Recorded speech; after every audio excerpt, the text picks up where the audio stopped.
Now let's get to some of your late news headlines. New Orleans Mayor LaToya Cantrell is expected to appear in federal court soon, facing criminal charges alongside her former police bodyguard and alleged romantic partner, Jeffrey Vapey. A date for their initial appearance hasn't been set, but it will likely include an arraignment and bond hearing. Because of her role as mayor, legal experts say pretrial detention or even travel restrictions may not be realistic. And while the early steps will look like any federal case, this one is far from typical. This case is a bit different from some of the others. I mean, let's face it.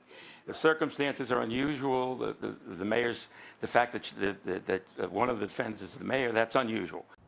And legal analysts believe plea talks have already happened, or at least started, even before formal charges were announced. For now, though, the next move is expected to be Mayor Cantrell entering a not guilty plea.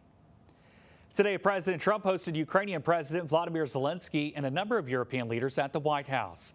The meeting comes on the heels of the president's meeting with Russian President Vladimir Putin in Alaska last week, and it was far different than President Zelenskyy's last visit to the White House when President Trump publicly berated him.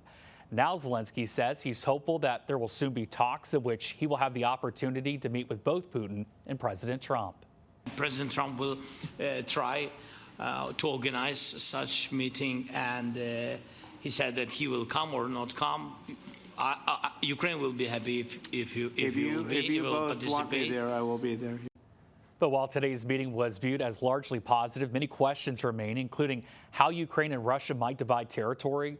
During the president's meeting with European leaders, prime ministers, and chancellors, they urged President Trump to push for a ceasefire.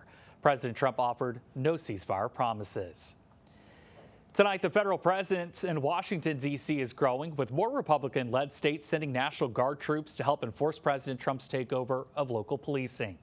The governors of Mississippi, Tennessee, and Louisiana are the latest to deploy forces.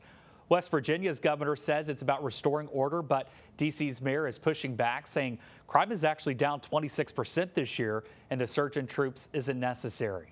President Trump touted the second week of his takeover of D.C. police and deployment of hundreds of federal agents. People that haven't gone out to dinner in Washington, D.C. in 2 years are going out to dinner, and the restaurants the last 2 days were busier than they've been in a long time. Some D.C. community leaders are blasting the deployment of the out-of-state National Guard troops by pointing to the conditions in those states. Jackson, Mississippi had one of the highest homicide rates in America in 2022.